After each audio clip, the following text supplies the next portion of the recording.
Alright, I did notice a few things that I could, where I can make things work a little bit better. You know how, let's see, on the last one I was running into an issue here where, as I draw these out, it's not getting in where I really need it to be. So I need to increase the masking on that. So to do that, I'm just going to come to my masking rollout here, and I want to grow the mask a few times and then maybe sharpen it as needed. And then let's see how, yes, so see, that's doing a lot better. It's not wrapping around that edge. So yeah, I probably get a little bit better results out of that than from the Nanomesh. So here I'm just going to come to fill, and let's run the size up a bit more. Yeah. And then, so adjust as needed. Also notice that, it wasn't happening over here, but there's an easy fix for that rather than trying to mirror everything. Let me just go back. So my masking should be about the same over here. Yes, since I was, that's global, these masking tools. So really the fix is quite simple. Just turn on symmetry and make sure it's going over there. So now it should, as I click into these and drag those out, get those kind of to where I want them. Let's get them to fit, and then let's just make them a little bit bigger. Yeah, so that's,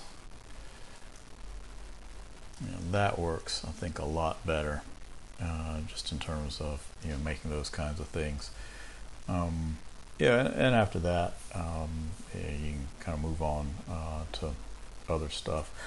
Let's see. So while I've got this, I can show you a few other methods of doing some kind of cool stuff. So let's switch back to, let's see, let's kind of get out of this and let's go up to my, my demo soldier here, and let's hide this other stuff that I don't need. And I'm just going to leave him as is, clear the mask off of him. And this time I'm going to append in, let's say, a new chunk of geometry of some type. Let's just append in that cylinder, that hex piece right there. That should work quite well. So we'll click on append. Let's get that. Now that's in as a chunk of geometry. In here it's probably too big, and it's kind of way down here, so let's move that guy up and orient it the way we change it the way we want it. So let's scale it, just make it a little bit smaller. Unfortunate region there. Alright, let's get it. Move it up.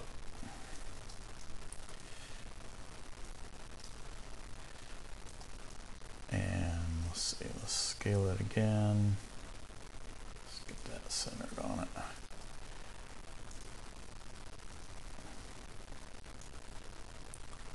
bit smaller. And I want to subdivide it up quite a bit so that I can kind of smoosh it around this thing. Here, let's hide the guy just to make sure that when we sub-D it, if I do it like that, you notice it's gonna get kind of squishy. So I'm going to put some edge loops around it. So we'll switch to my Z modeler and polys, and here I want to, my edge, and I want to insert. And in this case, let's see, let's add some till I get it kind of out there, about along the edges there, and then I'm going to hold down Alt and remove some of these other ones that I don't really need. There. So that way I know they're equally spaced all the way around this thing. So now and that'll zip down to a disk fairly easily.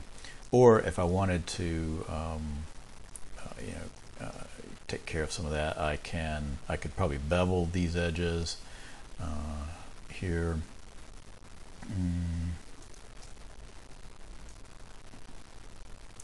No, I don't want to. Let's see, that's not going to work the way it should. It'd probably work if I still had that star back in there. Probably just crease them. Yeah, that's probably the quickest way to deal with all this.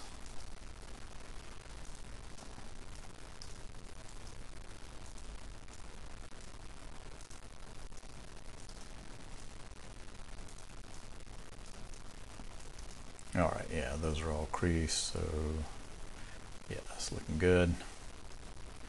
And now let's add in those edge loops.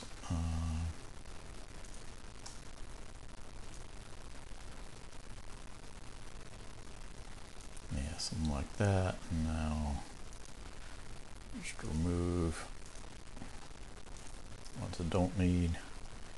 Yeah, so now I'm getting a pretty good hex piece, but with lots of good sort of crisp geometry to it. It's probably a bit too crisp, but we'll make it work.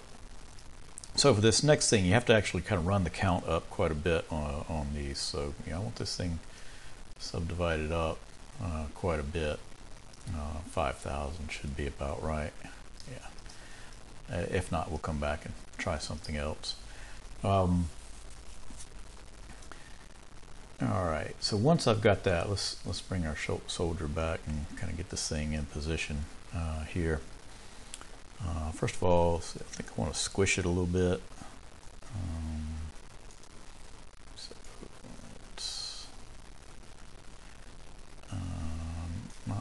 it's not a poly mesh yet, is it? That's why, yeah, it's not squishing. Or wait a minute, no, it was grabbing the wrong, yeah, that's it, I was grabbing the wrong chunk of that. So let's kind of flatten that down a bit, because what I want to show is how you can make this thing match up to, say some fairly irregular geometry. And let's rotate it around and move it kind of in position so that it's sort of positioned, say, over this guy's arm here, as if we want to sort of squish it onto it. Just make sure it's that's actually looking quite good. And then let's get around sort of facing onto it. And switch back to our draw mode, and let's press B to bring up the brush menu, and then look for, I can't remember if it's project or it might be flatten. No, not flatten. It's what is it? I'll have to look for it in the menu.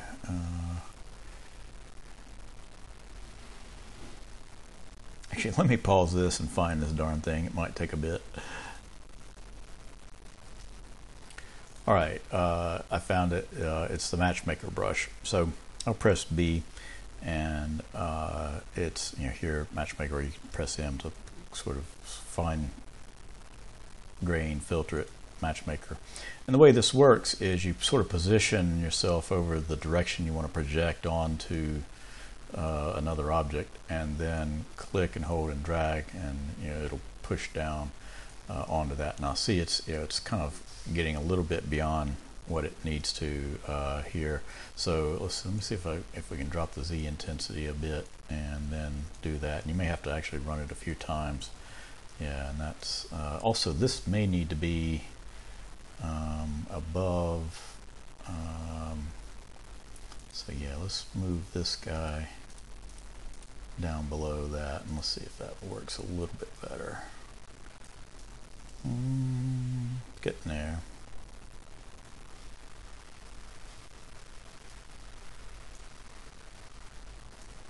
Yeah, starting to kind of push it down. I don't know why it's getting out there on those edges like that. Let me, it's probably a good place to stop this, and let me see if I can figure out what's happening with that.